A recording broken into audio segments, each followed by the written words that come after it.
Assalamualaikum warahmatullahi wabarakatuh. Perkenalkan, nama saya Muhammad Robi Firliana dari kelompok 7 ingin mempresentasikan tugas kami yang bertemakan mahasiswa anti korupsi.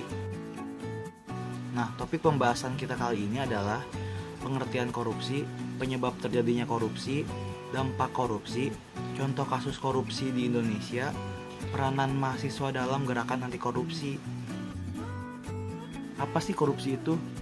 Nah, secara hukum, korupsi adalah sebuah perbuatan yang dilakukan dengan maksud memberikan keuntungan yang tidak sesuai dengan tugas resmi dan hak orang lain. Dalam pasal 2 ayat 1 Undang-Undang Nomor 21 Tahun 1999 tentang pemberantasan korupsi, tindak pidana korupsi menyebutkan bahwa orang yang dapat dipidana karena tindak pidana korupsi adalah setiap orang yang secara hukum melakukan perbuatan memperkaya diri sendiri atau orang lain atau suatu korporasi yang dapat merugikan keuangan negara atau perekonomian negara. Penyebab terjadinya korupsi adalah aspek individu pelaku korupsi. Nah, itu yang pertama. Contohnya adalah sifat manusia, moral yang kurang kuat menghadapi godaan, penghasilan yang kurang mencukupi, kebutuhan yang mendesak. Contoh kedua adalah aspek organisasi, kurang adanya teladan dan pemimpin, tidak adanya kultur organisasi yang benar, sistem akuntabilitas di instansi pemerintah yang kurang memadai, kelemahan sistem pengendalian manajemen.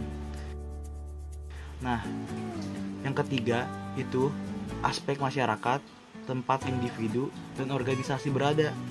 Contohnya itu nilai-nilai yang berlaku di masyarakat ternyata kondusif untuk terjadinya korupsi. Nah, yang kedua itu masyarakat menyadari bahwa yang paling dirugikan oleh setiap praktik korupsi adalah masyarakat itu sendiri.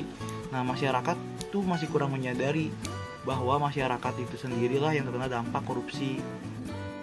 Dampak lain yang ditimbulkan dari kasus korupsi bisa berupa yang pertama, runtuhnya akhlak, moral, integritas, dan regularitas bangsa. Terus yang kedua, ada efek buruk bagi perekonomian negara. Yang ketiga, memberi kontribusi bagi matinya etos kerja masyarakat. Yang keempat, terjadinya eksploitasi sumber daya alam oleh segelintir orang. Dan yang terakhir, yang kelima, memiliki dampak sosial dengan merosotnya human capital. Contoh 5 kasus korupsi terbesar yang pernah ada di Indonesia. Nah, yang pertama, Kota Waringin Timur. Terus yang kedua, ada kasus BLBI. Yang ketiga, kasus IKTP. Yang keempat, proyeksi Hambalang. Dan yang kelima, kasus Pak Soeharto. Yang terakhir, peranan mahasiswa dalam gerakan anti korupsi. Dalam konteks gerakan anti korupsi, mahasiswa juga diharap dapat tampil di depan menjadi motor penggerak, dan mahasiswa juga didukung oleh potensi dasar yang mereka miliki, yaitu kemampuan berpikir kritis dan keberanian untuk menyuarakan pendapat atau kebenaran. Nah, dengan potensi yang mereka miliki tersebut, mahasiswa diharap yang pertama mampu menjadi agen perubahan. Nah, yang kedua, mampu menyuarakan kepentingan rakyat. Yang ketiga, mampu mengkritisi kebijakan-kebijakan pemerintah yang koruptif. Nah, yang keempat, yang terakhir, mampu menjadi watchdog. Nah, watchdog sendiri adalah anjing penjaga untuk lembaga-lembaga negara dan penegak hukum.